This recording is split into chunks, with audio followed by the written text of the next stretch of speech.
Good morning. चलिए dear students, आज मैं आपके सामने लॉ ऑफ इक्विवेलेंस का कॉन्सेप्ट करता हूं।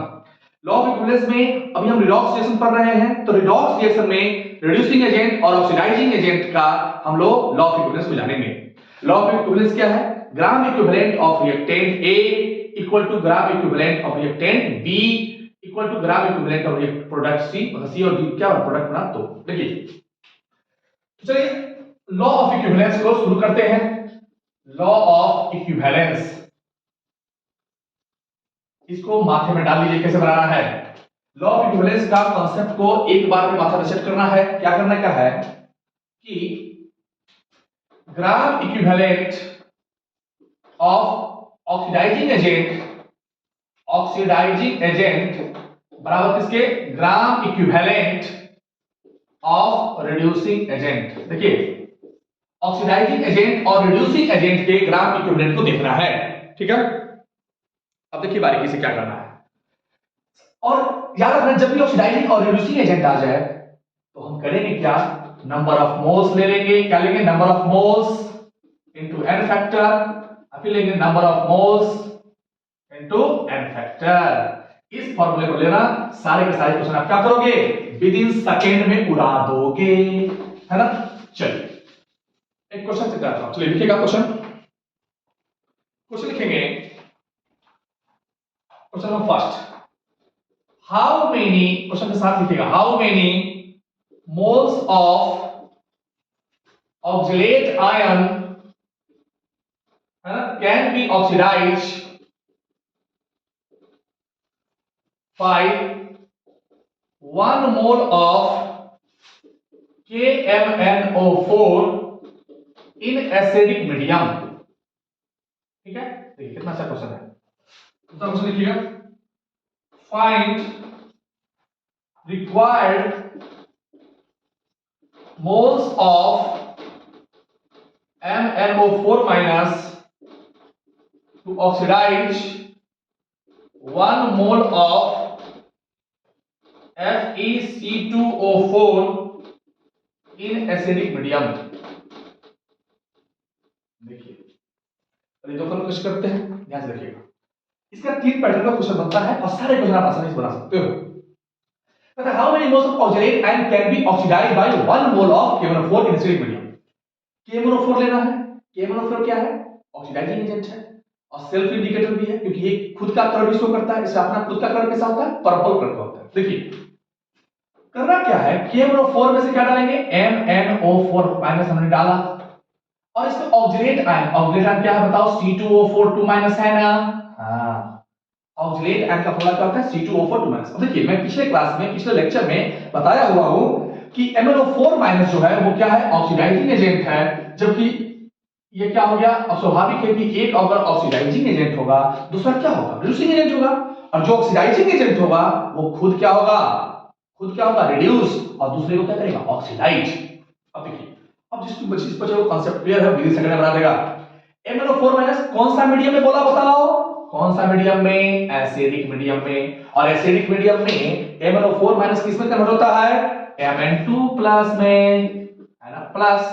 और अब बताओ, लास्ट क्लास में बताया था मैं, ऑक्सीलेट आयन किस में कन्वर्ट होता है? कार्बन डाइऑक्साइड में कन्वर्ट होता है ना, तो कार्बन डाइऑक्साइड में।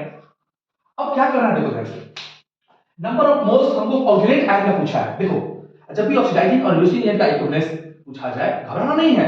नंबर ऑफ मोल्स एक का पूछेगा, दूसरे का निकालना है, ठीक है। तो सबसे पहले क्या करेंगे? दोनों का n फैक्टर निकाल लेंगे।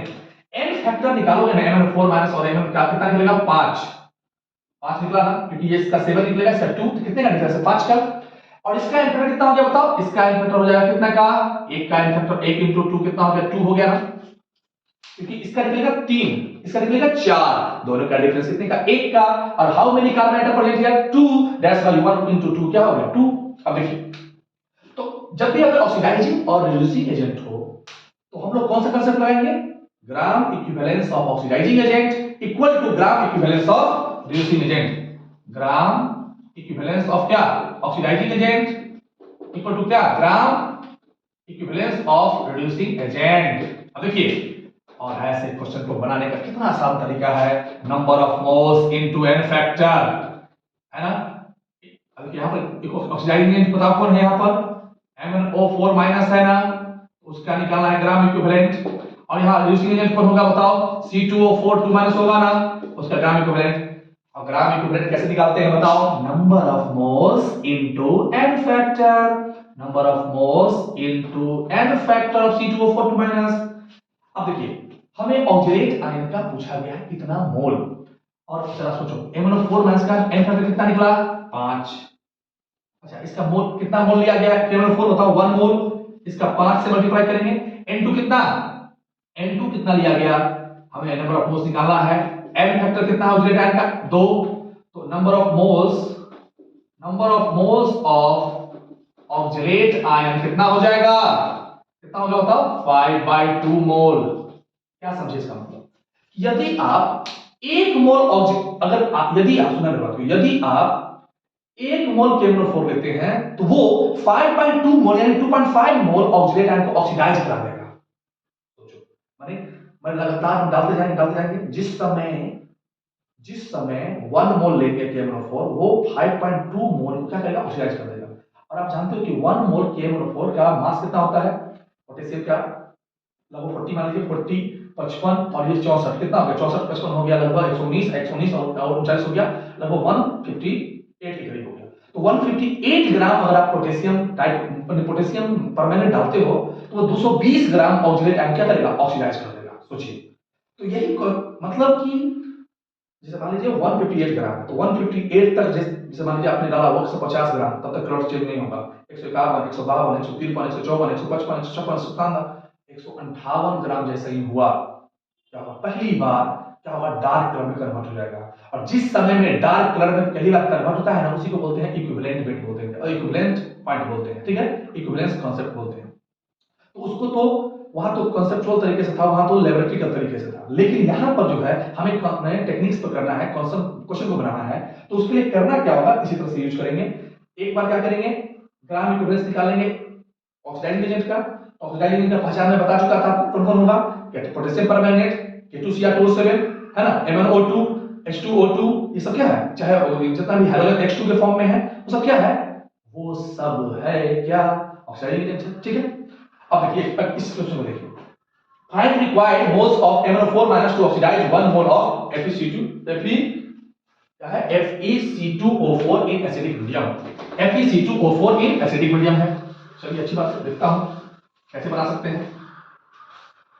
अब देखो बारीकी से MnO4 माइनस लिया, इसमें FeC2O4 लिया। अब देखो यहां ध्यान से बारीकी से ये समझना है, क्योंकि ये तो ऑक्सीडाइजिंग एजेंट है, ये तो क्या करेगा दोनों आयंस को ऑक्सीडाइज करेगा, क्योंकि इसका काम ही है कि जो मेरे सामने आएगा भैया हम उसका ऑक्सीडेशन बढ़ाएंगे, हमारा काम ही है क्या करना ऑक्सीडेशन बढ़ाने का। ये है एसिडिक मीडियम है, और एसिडिक मीडियम में आप जानते हो क्या होगा ऑक्सीडेशन बढ़ेगा ना, तो मैंगनीज का MnO4 का किसमें कन्वर्ट होगा Mn2+ में। अब यहां देखना यहां दो आयन है, एक है Fe2+ का और एक है क्या Fe2+ का, और एक है C2O4 2- का। होता क्या कहानी है पिछले क्लास में आपको बता चुका हूं मैं, आयरन जो है अपना हायर ऑक्सीडेशन स्टेट में जाएगा, और इसका हायर ऑक्सीडेशन स्टेट कौन बताओ Fe3+ है ना, Fe3+ में गया, उसके बाद C2O4 किसमें कन्वर्ट हो जाएगा बताओ CO2। ये क्या है, ये है रिड्यूसिंग एजेंट है, क्या है ये रिड्यूसिंग एजेंट है। अब देखिएगा तो आप गौर से देखो इसमें हुआ क्या, इसका कितना का चेंज हुआ, इसमें कार्बन कितना का चेंज किया, इसमें हो गया +3 सॉरी फिर +4, इधर क्या होगा +3, कितना का चेंज 1 का चेंज। और आयरन में कितना का चेंज हुआ, आयरन में चेंज हुआ तो यानी कि पूरे का पूरे स्पीशीज का एटॉमिक कितना होगा, आयरन में चेंज हुआ 1 का, ठीक है, तो 1 का। कार्बन में चेंज कितने का हुआ, कार्बन 3 से 4 हुआ यानी 1 का चेंज हुआ। और हाउ मेनी कार्बन प्रेजेंट है 2 ना, तो क्या हो गया 1 + 2 कितना हो गया 3, यानी इसका एटॉमिक कितना हो गया 3 हो गया, इस पूरे स्पीशीज का एटॉमिक कितना हो गया 3, और इसका तो आप जानते हो एटॉमिक कितना होगा 5 होगा, क्योंकि इसका +7 से किसमें कन्वर्ट होगा +2 में कन्वर्ट हुआ, यानी कितना का चेंज हुआ 5 का चेंज हुआ।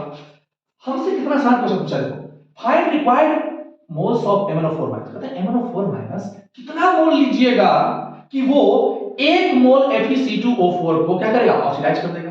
वाह काफी अच्छा बात है, सिंपल है। यहाँ पर ये ऑक्सीडाइजिंग एजेंट हो गया, ये रिड्यूसिंग एजेंट हो गया, और मुझे पता है ग्राम इक्विवेलेंस का कांसेप्ट लगा देंगे। इसका नंबर ऑफ मोल्स निकालना है, तो क्या लगाओगे? ग्राम इक्विवेलेंस का कांसेप्ट लगाओगे, तो क्या होगा? इक्विवेलेंस का क्या होगा? MnO4 माइनस इक्वल टू क्या होगा? ग्राम इक्विवेलेंस ऑफ FeC2O4, FeC2O4 क्या होगा? Number of moles into n factor equal to number of moles into n factor.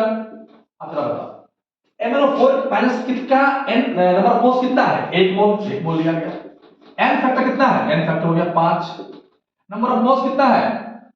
अच्छा देखो, हाँ एक चीज देखो, यहाँ पर FeC2O4, अच्छा नहीं इसका मोल निकालना है। किसका? MnO4 क्या करना है? मोल निकालना है। इसका निकाला देखें की बार रखेंगे। n फैक्टर होगा कितना है इसका? n फैक्टर कितना हो गया? 5। अच्छा, और FeC2O4 कितना हो गया?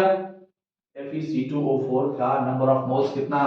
नंबर ऑफ मोल्स देखिए गौर से देखिए कहां है, कितना मोल का करना है? 1 मोल का। 1 इंटू कितना? n फैक्टर कितना होगा? 3।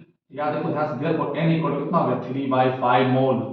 यानी कि मेरे बात को समझो, यानी कि 3/5 मोल ऑफ क्या है? KMnO4 चाहिए। KMnO4 का 3/5 मोल अगर हम दे देंगे तो वो इसके 1 मोल को, किसके? FeC2O4 को क्या करेगा? ऑक्सीडाइज कर देगा, यानी कन्वर्ट कर देगा। तो कितना अच्छा कांसेप्ट है, बिना लैब में जाकर के हम बता सकते हैं कि इतना। अब इसका 3/5 मोल निकाल सकते हो ना। KMnO4 का वेट कितना होता है? पोटेशियम का 40, एक्चुअली 38 भी होता है, 40 भी होता है। हम 38 हम 40 ले सकते, 39 ले लो, 39। मैग्नीज का 55, 39 और 55 हो जाएगा कितना? लगभग करीब 94 हो जाएगा। और 94 प्लस उधर 64, 158 हो गया। तो 158 ग्राम अगर इसका 3/5 मोल निकाल देंगे हो जाएगा, कोई दिक्कत? तो उसका वेट निकाल देंगे, इतना वेट क्या करेगा? इसको ऑक्सीडाइज कर देगा। कितना आसान क्वेश्चन है। चलिए अगला क्वेश्चन देखते हैं। चलिए थर्ड क्वेश्चन देखते हैं। लॉ ऑफ इक्विवेलेंस यही है कि कितना मोल लेंगे तो कितना कन्वर्ट होगा। चलिए थर्ड क्वेश्चन देखिए कितना आसान है। क्वेश्चन लिखोगे third, find moles of K2Cr2O7 which can oxidize solution of 200 milliliter of 0.6 m SN2 plus 0.6 m SN2 plus। देखो ध्यान से ट्राई, चलिए पॉज करके ट्राई कीजिए, तो पॉज करके ट्राई कीजिए। चलिए देखिए कितना आसान क्वेश्चन है। था देखिए बारीकी से। ऐसे क्वेश्चन बच्चे फंस जाते हैं। क्यों फंस जाते हैं? क्योंकि एक का दिया है नंबर ऑफ मोल्स, एक का वॉल्यूम दे दिया और मोलरिटी दे दिया। अब कैसे करें? सही बात है, कैसे करें? करते हैं, देखो कैसे। देखिए K2Cr2O7 है, Cr2O7 2 माइनस ले लीजिए। किसको ऑक्सीडाइज करना है बताओ? Sn2 प्लस को करना है ना, Sn2 प्लस लिख लो। और आपको पता है Cr2O7 के प्लस क्या होता है? Oxidising agent. ये क्या होता है? रिड्यूसिंग एजेंट होता है ना।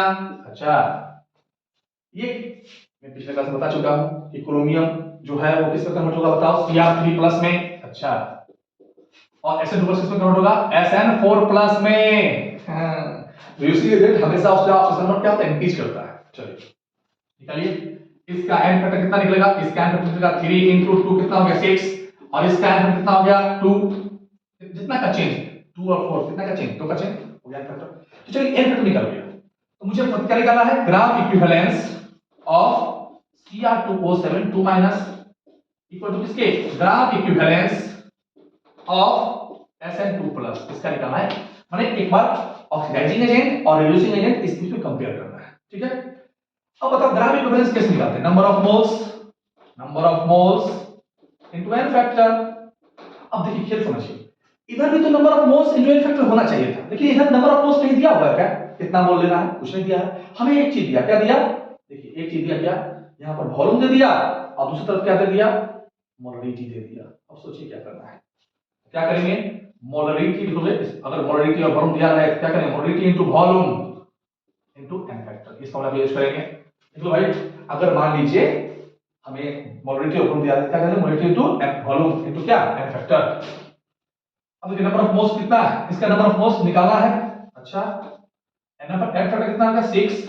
मोलरिटी बताइए कितना दिया हुआ है? 0.6। वॉल्यूम कितना 200 ml है और ml में है, तो क्या करेंगे कन्वर्ट करेंगे ना। नंबर ऑफ एम फैक्टर कितना होता है, एम फैक्टर कितना इसका निकला 2। अब काटिए 6 10 6 से काटिए, ये 6 से कट जाएगा कितना बार में 3 बार में कट गया ये। अब देखो यहाँ पर 2 0 से 2 0 खल्लास, ये 5 खत्म खत्म, n इक्वल टू कितना हो गया 0.6/5, यानी n इक्वल टू कितना हो गया लगभग, अगर इसको भाग करोगे तो लगभग क्या निकलेगा 0.12, क्या निकला 12 मोल। इतना मोल क्या करेगा उसको ऑक्सीडाइज करेगा। तो दिक्कत चलिए ठीक है, ठीक है ना। चलिए बहुत अच्छी बात है, तो इसको इन्फिनिटी निकाल सकते हो इस तरह से। इतना मोल चाहिए Cr2SO2 माइनस, तो क्या करेगा इसको ऑक्सीडाइज करा देगा। ठीक है, तो इस तरह से ये कॉन्सेप्ट क्या है, लॉ ऑफ इक्विवेलेंस का कॉन्सेप्ट है। करोगे ना।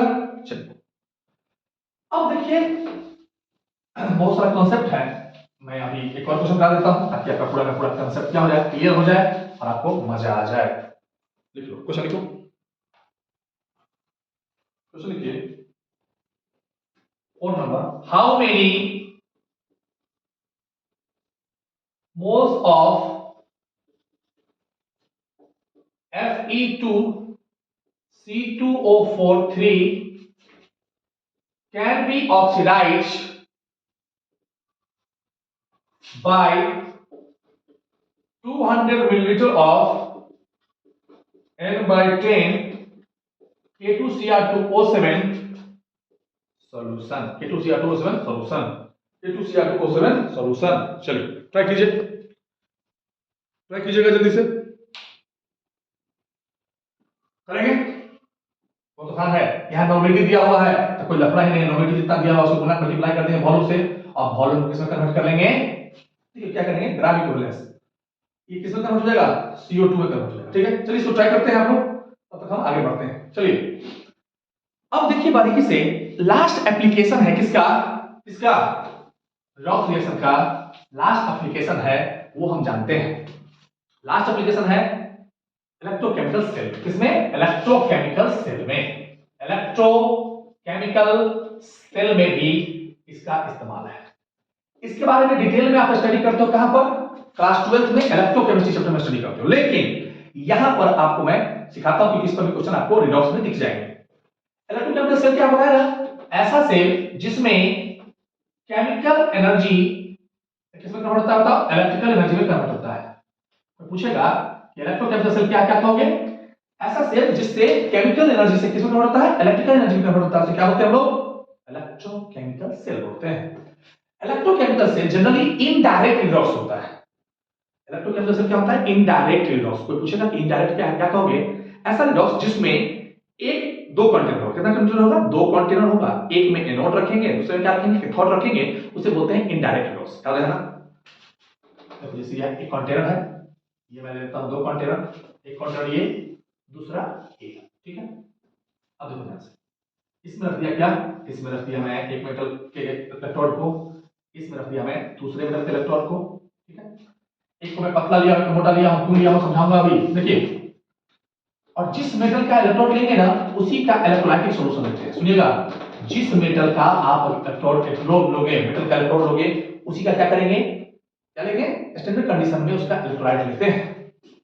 और यहां पर भी जिस मेटल का लोगे उसे क्या करेंगे हम लोग, लेंगे क्या, इलेक्ट्रोलाइट लेंगे। इन दोनों को कनेक्ट कर देते हैं किससे, सर्किट से, देखिए ध्यान से। उसके बाद ये जो है ये कहलाता है सॉल्ट ब्रिज, क्या कहलाता है, सॉल्ट ब्रिज। इसके बारे में डिटेल बात करेंगे, पहले कुछ कांसेप्ट को पहले क्लियर कर लें तब ज्यादा मजा आएगा, ठीक है। इलेक्ट्रोकेमिकल सेल पढ़ने से पहले कुछ आपको इलेक्ट्रोकेमिकल सीरीज आपको याद होना चाहिए, क्योंकि मैं शुरू करता हूं, अब इसको समझा देता हूं, फिर आता हूं इस पर। देखिए सबसे पहले इलेक्ट्रोकेमिकल सीरीज क्या होता है। इलेक्ट्रोकेमिकल सीरीज आपको याद करना होगा, देखो कैसे याद करोगे बताओ, लिखोगे लेकर इसे लिखना, लेकर 12 सरदार का नाम, 12 सरदार का नाम, लेकर 12 सरदार का नाम, मांगे क्या, मांगे अली महान, सरदार का नाम मांगे अली महान। देखिए लेकर मतलब क्या, लिथियम, क्या मतलब के, barium, SR, Ca, sodium, magnesium, aluminium, manganese, ठीक है ना।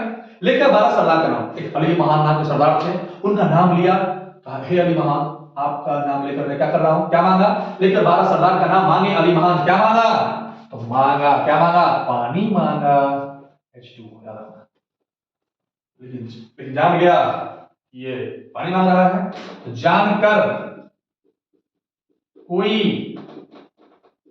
फेंके सीढ़ी क्या नीचे, और जैसे सीढ़ी क्या किया, उसको लगा कि उसको पानी चाहिए, पानी ने क्या दिया, सीढ़ी फेंक दिया उसके सामने, सीढ़ी देखो, सीढ़ी जैसे ही ऑन किया क्या सुना, सीढ़ी बोला सुनो प्यारे, सुनो प्यारे क्या, हेलो, और हेलो के बाद क्या, छापा, याद रखना छापा, ये छापा एलिमेंट को याद रखना, छापा, सुनो प्यारे छापा, जानकर मतलब क्या होगा, जेडएन, क्रोमियम कर, कोई मतलब cobalt, iron, cadmium, nickel, S N मतलब सुनो क्या मतलब एसएन, प्यारे मतलब पीबी, हाइड्रोजन, सी का मतलब क्या है, कॉपर, एच का मतलब क्या है, मरकरी, मरकरी है ना, ए का मतलब क्या है, सिल्वर, पी का मतलब क्या है, प्लेटिनम, प्लेटिनम, ए का मतलब क्या है, गोल्ड, एयू होता है ना गोल्ड का, एयू गोल्ड, याद रखना। लेकर 12 सरदार का नाम मांगे अली महान, लेकर 12, इसमें मैं सिर्फ अभी मेटल ले रहा हूं ताकि मुझे इलेक्ट्रोड सेल को बढ़ाना है, तो इलेक्ट्रोड टेम्परेचर सेल को बढ़ाना है, इसलिए मैं इसमें सिर्फ मेटल ले रहा हूं, इसमें ऐसे क्लोरीन, ब्रोमीन, आयोडीन भी लिया जाता है, याद रखना। लिथियम से कहां तक गया, गोल्ड तक, लेकर 12, याद रखना lithium, potassium, sodium, lithium, potassium, barium, strontium, calcium, sodium, magnesium, aluminium, manganese, water, ठीक है, zinc, chromium, cobalt, iron, cadmium, nickel, tin, P मतलब लेड, हाइड्रोजन, और क्या होगा, छापा, इस छापा को याद रखना, CHAPA, एक H का मतलब क्या, मरकरी, क्योंकि Hg होता है ना मरकरी का सिंबल, इसलिए मैं इसको छापा एलिमेंट बोलता हूं। सुनिएगा, देखिए हाइड्रोजन से जितने भी ऊपर एलिमेंट है, हाइड्रोजन से क्या है, जितने भी इधर वाले एलिमेंट हैं, ये सब क्या होते हैं, ये सब होते हैं क्या होते हैं, रिड्यूसिंग एजेंट होते हैं, सब क्या होते हैं, ज्यादातर रिड्यूसिंग एजेंट होते हैं, रिड्यूसिंग एजेंट होते हैं, और जो नीचे वाले एलिमेंट है ये क्या होते हैं, ऑक्सीडाइजिंग एजेंट का तरह काम करते हैं,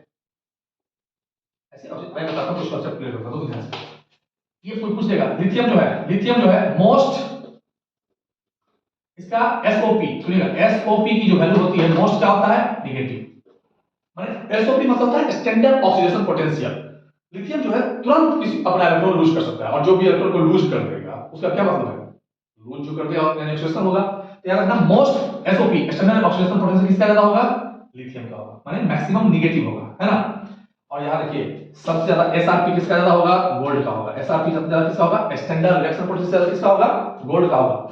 हाइड्रोजन का होता है जीरो, हाइड्रोजन से ऊपर जितने भी एलिमेंट हैं, ठीक है ना, वो मोस्ट माने क्या कहते हैं, मोर रिएक्टिव एलिमेंट कहलाते हैं, क्या कहलाते हैं, मोर रिएक्टिव एलिमेंट कहलाते हैं।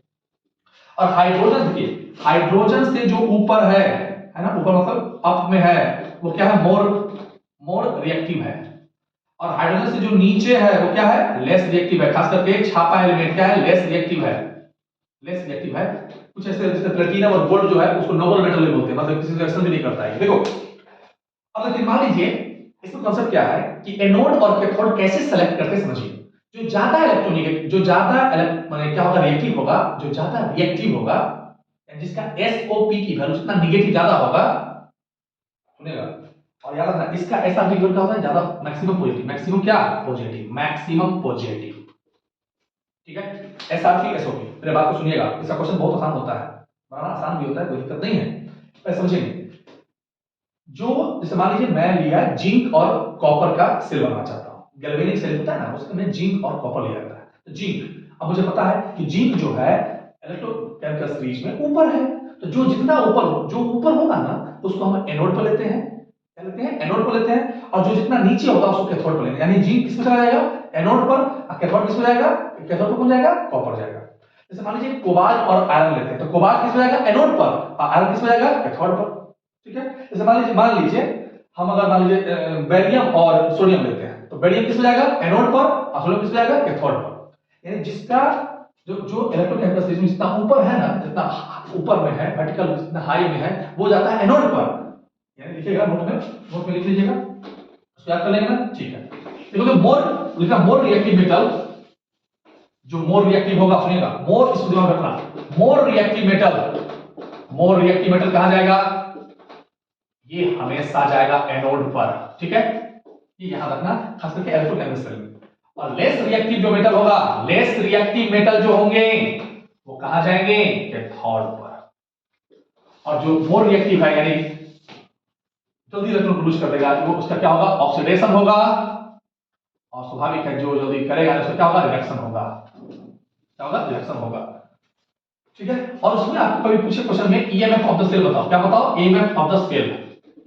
ईएमएफ कैसे निकालते हैं, ईएमएफ का मतलब होता है कैथोड और एनोड के बीच, देखिए कैथोड का कुछ पोटेंशियल होगा, एनोड का कुछ पोटेंशियल होगा, और करंट को फ्लो होना चाहिए, क्या, पोटेंशियल डिफरेंस होगा, कुछ डिफरेंस होगा, कुछ अगर मान लीजिए हाई पोटेंशियल से लो पोटेंशियल में क्या होता है, आसानी से फ्लो करता है, तो जो डिफरेंस कैथोड और एनोड के बीच में होता है उसे क्या बोलते हैं, हम लोग ईएमएफ बोलते हैं, ठीक है।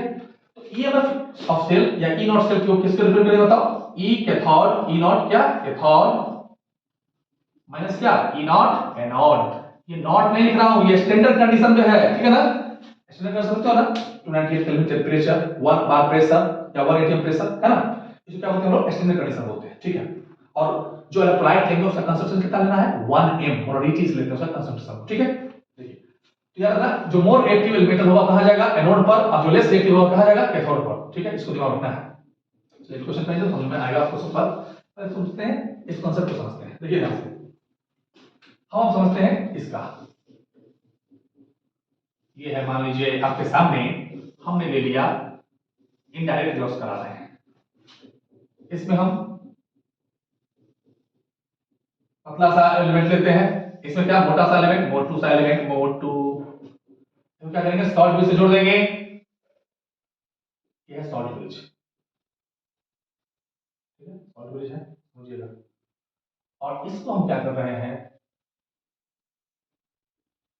ठीक है। अब देखिए बारीकी से, ये है, जैसे मान लीजिए एक जो आपकी किताब में पूछना है 11th क्लास में, गैल्वेनिक सेल के बारे में पूछता है, गैल्वेनिक सेल, गैल्वेनिक सेल का दूसरा नाम क्या है, zinc copper cell, galvanic cell को दूसरा नाम क्या बोलते हैं, जिंक कॉपर सेल बोलते हैं, क्या बोलते हैं, जिंक कॉपर सेल बोलते हैं गैल्वेनिक सेल को। और आप जानते हो ना कि जिस मेटल का इलेक्ट्रोड लेंगे, इलेक्ट्रोड क्या होता है, मेटल का वो पार्ट जो क्या करता है, सर्किट को जोड़ने में काम करता है, उसे क्या बोलते हैं, इलेक्ट्रोड बोलते हैं। जिस भी मेटल का आप लोगे ना, जिसका रॉड लोगे उसी का ही आप इलेक्ट्रोलाइट लोगे, तो क्या हो गया, Zn4 लोगे, और उसे कितना कंसंट्रेशन लेंगे, 1 m कंसंट्रेशन लेंगे। और जिस मेटल का आप अगर कैथोड लोगे उसका ही क्या लोगे, उसी का क्या लोगे, उसी का आप कंसंट्रेशन क्या लोगे, CuSO4, यानी कि अगर ये कॉपर का है तो कॉपर मेटल का क्या लेंगे, इलेक्ट्रोड लेंगे, तो कॉपर का क्या करेंगे हम लोग, इलेक्ट्रोलाइट ही लेंगे। क्या समझते हो ना, जो डिसोसिएट हो जाए, एक्वस सॉल्यूशन निकल जाए, डिसोसिएट हो जाए, एक्वस मतलब टूटने के लिए थोड़ा थोड़ा मात्रा चाहिए, किसका, पानी का चाहिए। देखिए अब देखते हैं क्या है, अब मैं ये कैसे डिसाइड करूं कि जिंक एनोड पे जाएगा और कॉपर कैथोड पे जाएगा, तो अब वही सीरीज है, इलेक्ट्रोकेमिकल सीरीज है ना, वो याद रखना चाहिए। जिंक जो है वो मोर रिएक्टिव है, तो जो मोर रिएक्टिव वो कहां जाएगा, एनोड पर, और जो लेस रिएक्टिव कहां जाएगा, कैथोड पर। अच्छा, इलेक्ट्रॉन का जो फ्लो है, देखिए जिंक जो है टूट के इसमें क्या होगा, देखो हाँ, इसको याद रखना, लोन का मतलब क्या है, लोन, LON, लोन, एल का मतलब क्या होगा, लेफ्ट, ओ का मतलब क्या होगा, ऑक्सीडेशन, ए का मतलब क्या होगा, एनोड, एन का मतलब क्या होगा, नेगेटिव, तो माथा में डाल लो, यहां पर क्या होगा, नेगेटिव प्लेट होगा ये, और ये क्या होगा, पॉजिटिव प्लेट। तो जो देखिए ये है लेफ्ट साइड, इधर लेफ्ट साइड है, वो क्या है, राइट साइड, तो लेफ्ट में कौन होगा, लेफ्ट में होगा ऑक्सीडेशन होगा, ऑक्सीडेशन मतलब इलेक्ट्रॉन को लूज करेगा, और क्या होगा, एनोड प्लेट कराएगा, ये कौन सा प्लेट कराएगा बताओ, एनोड प्लेट। तो दिमाग से करो, केमिस्ट्री में एनोड पर क्या होता है, इलेक्ट्रोकेमिस्ट्री में क्या होता है, नेगेटिव प्लेट, नेगेटिव चार्ज, इसको क्या होगा, कैथोड प्लेट, इसको क्या बोलते हैं, पॉजिटिव प्लेट। ऐसा ही नेगेटिव पॉजिटिव नहीं हुआ है, कुछ कारण है, तभी बताता हूं किससे क्यों नेगेटिव हुआ है, समझो। देखिए जैसे ही इसने जिंक ने इलेक्ट्रॉन को लूज किया तो क्या बनाया, Zn2 प्लस एक्वस, ये जैसे देखिए जिंक Zn4 है ना, जैसे टूटा क्या हुआ, Zn से क्या कन्वर्ट हुआ, Zn2 प्लस और 2 इलेक्ट्रॉन। देखिए जैसे 2 इलेक्ट्रॉन लॉस किया, देखिएगा जैसे 2 इलेक्ट्रॉन लॉस किया, सुनिएगा, इस पर क्या हो गया, इस पूरे प्लेट पर इलेक्ट्रॉन क्या हो गया, ज्यादा से ज्यादा संख्या बढ़ गया, ठीक है। इलेक्ट्रॉन का जैसे ही नंबर बढ़ा तो क्या हुआ, इलेक्ट्रॉन फ्लो करना शुरू किया, किससे, एनोड से कैथोड की तरफ, एनोड से कैथोड की तरफ। तो याद रखना, पूछ रहे question direction of flow of electron क्या होगा, तो माथा में डाल लो, एनोड से कैथोड की तरफ। एनोड से क्या चाहिए, कैथोड की तरफ क्या होगा, इलेक्ट्रोकेमिकल सेल में एनोड से कैथोड की तरफ क्या फ्लो करता है, इलेक्ट्रॉन फ्लो करता है। और करंट ठीक उल्टा, सी से करंट, सी से कैथोड, याद रखना कैथोड से एनोड की तरफ। करंट कैसे फ्लो करेगा, कैथोड से एनोड की तरफ। देखिए जैसे इसमें क्या होगा कि जनरल सपोर्ट जो है वो क्या होगा, अलग होता जाएगा, डिसोसिएट हो जाएगा, जनरल 2 प्लस में कन्वर्ट होगा, SO4 क्या होगा, SO4 2 माइनस में कन्वर्ट होगा। अब देखिए ध्यान से धीरे धीरे क्या होगा, पूरा का पूरा सॉल्यूशन जो है, पूरा का पूरा सॉल्यूशन क्या हो जाएगा, पॉजिटिव होना शुरू हो जाएगा, क्योंकि इसमें जनरल 2 प्लस 2 क्या हो रहा है, गिर रहा है, तो पूरा का पूरा सॉल्यूशन कैसा हो गया, पॉजिटिव नेचर का हो गया। इसमें पूरा का पूरा सॉल्यूशन कैसा हो गया, नेगेटिव नेचर का हो गया। देखिए कहा जाता है कि जब बैटरी में से तब तक उसमें एनर्जी प्रोवाइड किया सकता है जब तक वो न्यूट्रलाइज है। इलेक्ट्रोलाइट कैसा होना चाहिए, इलेक्ट्रोलाइट हमेशा न्यूट्रलाइज होना चाहिए। तो न्यूट्रलाइज करने के लिए हमें एक बीच में सॉल्ट ब्रिज, इसको बोलते हैं इन्वर्टेड यू शेप है, इसको बोलते हैं सॉल्ट ब्रिज। इसमें हम लोग KCl KNO3 या NaNO3 अगर सॉल्यूशन या साथ ही क्या पेस्ट को डालते हैं। क्यों डालते समझिए, क्योंकि इसमें क्या हो रहा है, सल्फर का मात्रा बढ़ते जा रहा है, SO4 2 क्या बढ़ते जा रहा है, क्योंकि जनरल 2 प्लस क्या हुआ, 2 देखिए समझ बात को, क्योंकि देखिए समझ बात को, तो SO4 2 क्या बढ़ता है, नेगेटिव इतना ज्यादा बढ़ते जाएगा तो क्या होगा, पूरा का पूरा शोषण कैसा हो जाएगा, नेगेटिव हो जाएगा। और इसमें क्या हो रहा है, कॉपर का मात्रा बढ़ते जा रहा है, तो ये शोषण कैसा हो गया, पॉजिटिव हो गया। क्या हो गया, पॉजिटिव। तो दोनों तो क्या है, चार्ज हो गया। इसलिए हम ऐसा इन्वर्टेड ट्यूब लेते हैं कि उसमें जो आयंस है, जैसे KCl है, ये ट्यूब डिसोसिएट हुआ K प्लस और Cl माइनस में, तो K प्लस की तरफ मूव करेगा, इधर की तरफ मूव करेगा, और Cl माइनस की तरफ मूव करेगा इधर। क्यों, K प्लस इसलिए इधर मूव किया क्योंकि इसमें क्या है, नेगेटिव चार्ज हो रहा है, तो नेगेटिव चार्ज की तरफ मूव क्यों किया K प्लस, और K प्लस जैसे ही SO4 2 के पास आया क्या हो गया, न्यूट्रलाइज, सोल्यूशन को क्या किया, फिर से न्यूट्रलाइज किया। और ये Cl माइनस की तरफ गया, कॉपर की तरफ गया, उसको भी क्या किया, न्यूट्रलाइज किया। मेरे बात को ध्यान से समझिएगा, क्या किया, उसको न्यूट्रलाइज किया। तो इस तरह से सॉल्यूशन क्या रहा, ये जो इलेक्ट्रोलाइटिक सॉल्यूशन है वो क्या रहा, न्यूट्रलाइज रहा। तो देखिए चला के सॉल्ट ब्रिज के बारे में। सॉल्ट ब्रिज क्या करता है, सुनिए, सॉल्ट ब्रिज क्या करता है, पहला दोनों सॉल्यूशन के इलेक्ट्रिकल न्यूट्रलिटी को मेंटेन करता है, क्योंकि it maintains the electrical neutrality of the solution, दोनों सॉल्यूशन के इलेक्ट्रिकल न्यूट्रलिटी को मेंटेन करता है। इसके बारे में डिटेल पढ़ेंगे, किसमें, इलेक्ट्रोकेमिस्ट्री में पढ़ेंगे और ज्यादा डिटेल में। यहां शॉर्ट में मैं समझा रहा था कि क्वेश्चन कुछ कर ले आ जाए आपको। देखो दूसरा, इसमें जो है KCl KNO3 इस सब का लेते हैं, क्या लेते हैं, इलेक्ट्रोलाइट लेते हैं। KCl का यूज हम 4 एलिमेंट रहेगा तो नहीं लेते, जैसे याद रखना कौन कौन, सिल्वर, जैसे याद रखना आज थाईलैंड में प्यार होगा, याद रखना आज थाईलैंड में प्यार होगा, आज मतलब AG, थाईलैंड मतलब TL में मतलब प्यार में PV और HG, इस 4 एलिमेंट अगर होंगे, आज थाईलैंड में प्यार होगा, आज क्या होगा, थाईलैंड में प्यार होगा। ये 4 अगर एलिमेंट हैं तो हम KCl का यूज नहीं करते हैं। अगर इस 4 एलिमेंट पे अगर इलेक्ट्रोड लिया गया है तो KCl का यूज नहीं करेंगे, ठीक है। देखिए खाली इस बारे में ज्यादा डिटेल में पढ़ेंगे किसमें, इलेक्ट्रोकेमिस्ट्री में। तो देखिए होता क्या है, KCl का K प्लस इधर आएगा और इसको न्यूट्रलाइज करेगा, और KCl का Cl माइनस जो है सॉल्ट ब्रिज के थ्रू इसमें जाएगा और इसको क्या करेगा, न्यूट्रलाइज करेगा। तो सॉल्ट ब्रिज करता क्या है, दोनों को न्यूट्रलाइज करने में हेल्प करता है। दूसरा बात, सॉल्ट ब्रिज एक सर्किट का भी काम करता है, ठीक है। तीसरा बात, अगर सॉल्ट ब्रिज को हम यहां से रिमूव कर दें, हटा दें, तो पोटेंशियल जो है घट करके सीधे जीरो हो जाएगा, और जैसे ही पोटेंशियल जीरो हो गया, क्या करना, आपका जो सेल है वो काम करना क्या होगा, बंद कर देगा। तो याद रखना इस सब बातों को। और चौथा बात, जो इलेक्ट्रोलाइट है यानी कि सॉल्ट ब्रिज क्या करता है, जंक्शन डेवलप करता है, पोटेंशियल डिफरेंस का जंक्शन डेवलप करता है। तो ये 4 कॉन्सेप्ट जान लीजिए, इसके बारे में बहुत डिटेल पढ़ेंगे किसमें, 12th क्लास में पढ़ेंगे, ठीक है। चलिए इसको क्वेश्चन करते हैं, तब हम आगे बात कर देंगे। चलिए सॉल्ट ब्रिज कैसा होता है, इन्वर्टेड यू शेप का होता है। इस तरह क्या होता है, इन्वर्टेड यू शेप का होता है। चलिए क्वेश्चन लिखिए। अच्छा एक और लिखोगे, representation of electrochemical cell, representation of electrochemical cell. याद रखना इलेक्ट्रोकेमिकल सेल कैसे रिप्रेजेंट करते हैं, पहले लिखते हैं एनोड को, फिर लिखते हैं एनोड पर जो इलेक्ट्रोलाइट लिया गया है उसको, उसके बाद डबल डैश, डबल डैश क्या बताता है, सॉल्ट ब्रिज को, उसके बाद क्या लिखते हैं, कैथोड, और उसके बाद क्या लिखते हैं, कैथोड। देखो इसको क्या लेंगे, कैथोड पर जो इलेक्ट्रोलाइट लेंगे वो उसको, कैथोड पर जो इलेक्ट्रोलाइट लेंगे उसको, और इस पर कैथोड प्लेट का, ठीक है। कैथोड प्लेट का मेटल का, जिस मेटल का बना होगा उसको लेंगे, ठीक है। अब देखिए जैसे गैल्वेनिक सेल में क्या क्या लेते हैं, जिंक लेते हैं, जिंक से किसमें कन्वर्ट हुआ, Zn2+ में कन्वर्ट हुआ ना, और Cu2+ से किसमें कन्वर्ट हुआ, Cu में कन्वर्ट हुआ। तो इसको एनोड में क्या लेंगे, एनोड में किसको लेते थे, जिंक को, Zn एनोड इलेक्ट्रोड क्या हो गया Zn2+, क्योंकि Zn सपोर्ट टूट के क्या होता है Zn2+ में कन्वर्ट होता है। कैथोड में क्या होगा Cu2+ और क्या होगा Cu। देखिए अब सुनिएगा मेरी बात को, ये जो सिंगल लाइन है, सिंगल लाइन ये रिप्रेजेंट करता है किसको, फेज को, क्योंकि ये था सॉलिड, सॉलिड से किसमें कन्वर्ट होगा, एक्वस में, है ना, सॉलिड था उसमें किसमें कन्वर्ट हुआ, एक्वस में, तो फेज चेंज हुआ ना, जब फेज चेंज होगा तो क्या करेंगे हम लोग, सिंगल लाइन यूज करेंगे। जबकि डबल लाइन यूज कब करेंगे बताओ, सॉल्ट ब्रिज के लिए, किसके लिए, सॉल्ट ब्रिज के लिए, और ये भी एक्वस है, क्योंकि एक्वस में ही इलेक्ट्रोलाइट क्या होते हैं, डिसोसिएट होते हैं, और ये क्या हो गया, सॉलिड, ठीक है ना। तो एक्वस ये है, जिसमें भी आयन दिखे ना समझना कि एक्वस है, क्योंकि वो एक्वस में जुड़ता है, देखिए, और ये सॉलिड। तो जब भी अगर फेज चेंज होगा, लिक्विड से सॉलिड में चेंज हुआ, यानी फेज चेंज हुआ, तो हम लोग सिंगल लाइन का इस्तेमाल करेंगे, ठीक है, सिंगल लाइन का इस्तेमाल करेंगे, ठीक है।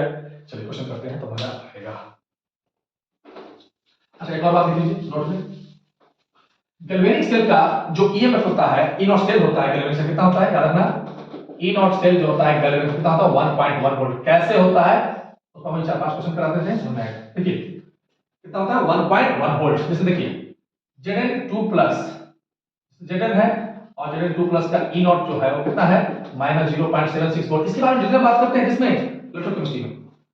और जैसे मान लीजिए ई नॉट Cu है, Cu2+ से Cu में कन्वर्ट हुआ, इसकी कितना होता है वैल्यू, 0.34 वोल्ट, ठीक है।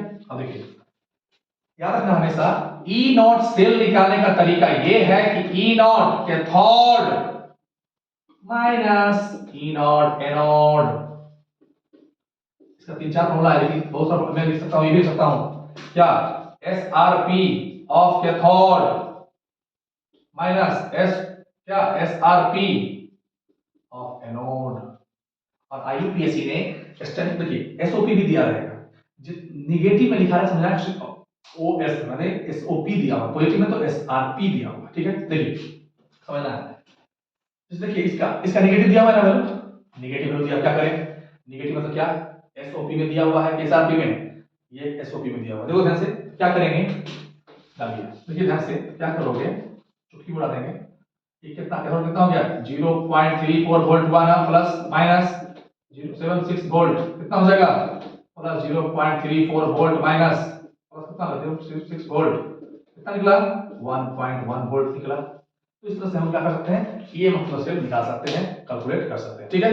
चलो thank you, have a nice day, thank you.